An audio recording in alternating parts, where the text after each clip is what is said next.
46 पैसे का शेयर और शेयर को खरीदने की मची लूट। सही सुना आपने, एक शेयर जिसका जो रेट है, प्राइस है 46 पैसे का है, और आज के दिन इस कंपनी के शेयर को खरीदने की मची लूट। इसकी जो वजह यह है कि कंपनी ने आज ही अनाउंस किया है कि कंपनी ने एक सोलार प्रोजेक्ट जो कॉन्ट्रैक्ट का ऑर्डर था उसको जीता है, साइन किया है, जिसकी जो कॉस्ट है वो है 215 करोड़ की। जिसके बाद ही इस कंपनी के शेयर पे अधिकतर लोग दिलचस्पी ले रहे हैं और खरीदना भी चाहते हैं। ये वीडियो सिर्फ एजुकेशनल पर्पज है, ना हम कोई भी स्टॉक खरीदने की सलाह देते हो ना ही बेचने की। इस कंपनी का नाम है धरन इंफ्रा ईपीसी और ये कंपनी बनी 2007 में और कंपनी रियल एस्टेट कंपनी है, रेजिडेंशियल और कमर्शियल प्रॉपर्टीज को बनाती और बेचती है। शेयर प्राइस देखेंगे तो आज के दिन आप देख सकते हैं इस कंपनी के शेयर प्राइस 46 पैसे का है, 1 रुपए से भी कम का शेयर प्राइस है। और आज इस कंपनी ने एक अच्छा रिटर्न निकाल के दिया 4.55% का। कह सकते हैं कि जो ये न्यूज़ है सोलार प्रोजेक्ट की, इसकी वजह से ही आज के दिन इस कंपनी का जो रिटर्न था वो शानदार रहा। बात की जाए लॉन्ग टर्म की, यानी कि 1 साल की, तो इस कंपनी का रिटर्न कुछ भी नहीं रहा। कंपनी के शेयर में गिरावट रही 2.13% की, यानी 1 साल पहले इस कंपनी के शेयर पर उतना ही था जितना कि आज है। एक पेनी स्टॉक है, एक पेनी कंपनी है, और इस कॉन्ट्रैक्ट की वजह से ही आज इस कंपनी के शेयर में बढ़ोतरी देखने को मिली। इस कंपनी ने आज एक अच्छा खासा रिटर्न निकाल कर दिया 4.55% का। ये जो न्यूज़ है वो ये है कि कंपनी ने एक ऑर्डर सिक्योर किया है 215 करोड़ का, एक सोलार प्रोजेक्ट डील साइन की है फॉर 75 MWAC सेटअप के लिए, और इस कॉन्ट्रैक्ट को कंपनी को कंप्लीशन करना है 2026 और 27 में, जिसकी वजह से ही इस 46 पैसे के शेयर प्राइस ने आज के दिन 4.55% का एक अच्छा खासा रिटर्न निकाल के दिया। लेकिन लॉन्ग टर्म में इस कंपनी ने अपने शेयर होल्डर्स को कोई भी रिटर्न नहीं निकाल के दिया।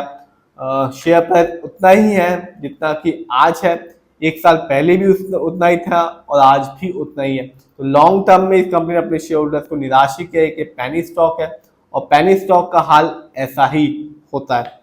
जानते हैं इस कंपनी के स्टॉक के परफॉर्मेंस को, तो आप देख सकते हैं इस पेनी स्टॉक का जो हाईएस्ट शेयर प्राइस गया वो था 1 रुपीज 28 पैसे, जबकि लो शेयर प्राइस आया 34 पैसे का।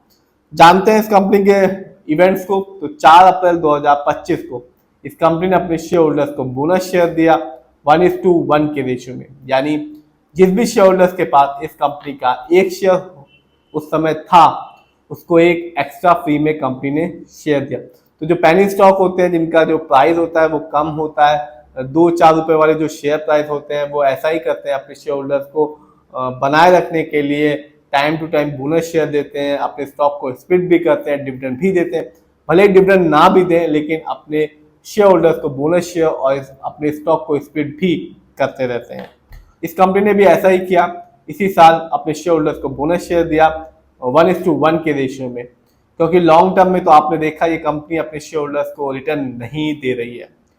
बात करें इस कंपनी के स्टॉक के परफॉर्मेंस की, फंडामेंटल्स की, जो कंपनी का मार्केट कैप है वो है 241 करोड़ का। स्मॉल कैप की कंपनी है, क्योंकि स्मॉल कैप का जो मार्केट कैप होता है वो 5000 करोड़ के अंडर का होता है।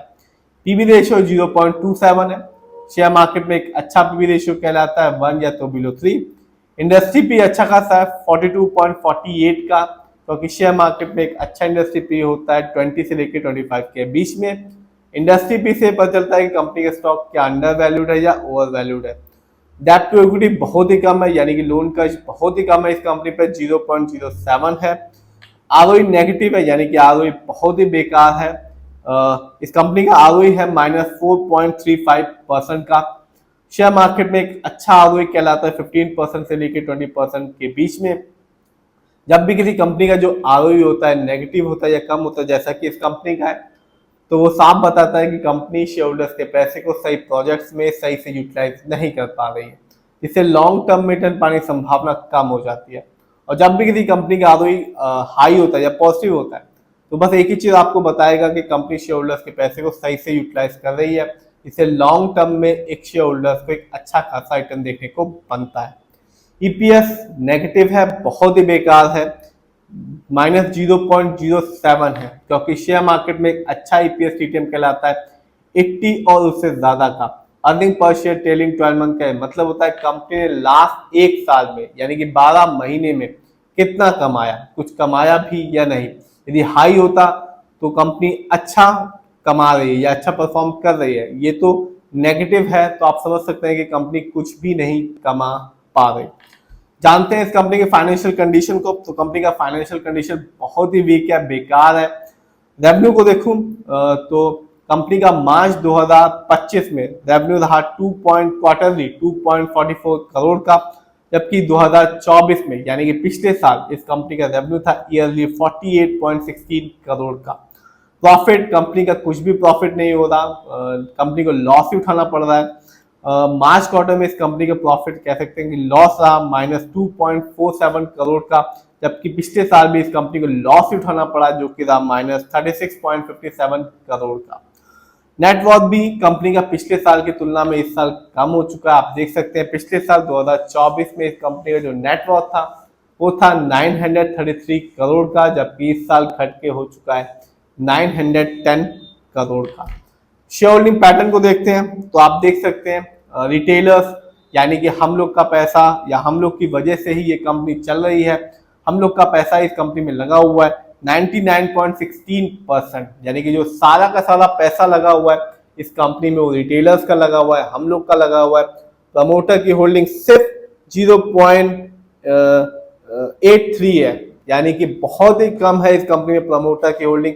प्रमोटर ने अपना सारा पैसा यानी कि ओनर्स ने अपना सारा पैसा इस कंपनी से निकाल लिया है, और जो पैसा लगा हुआ है इस समय वो सारा का सारा रिटेलर्स यानी कि हम लोग का पैसा लगा हुआ है। तो आप कह सकते हैं हमारी दम की वजह से ही ये धरन इंफ्रा चल रहा है। तो इस कंपनी का शेयर होल्डिंग पैटर्न भी बेकार है, फाइनेंशियल भी बेकार है, और फंडामेंटल्स में देखें तो कंपनी का ईपीएस बेकार है, कंपनी का आरओई बेकार है, और कंपनी ने आज से 4.55% का रिटर्न निकाल के दिया। वजह यह है कि कंपनी को एक ऑर्डर हाथ लगा 215 करोड़ का सोलार प्रोजेक्ट में, जिसकी वजह से सिर्फ आज के दिन इस कंपनी ने अपने शेयर होल्डर्स को 4.55% का रिटर्न निकाल कर दिया, लेकिन लॉन्ग टर्म में ये निराशी कर रही है, कोई रिटर्न नहीं दे रही है।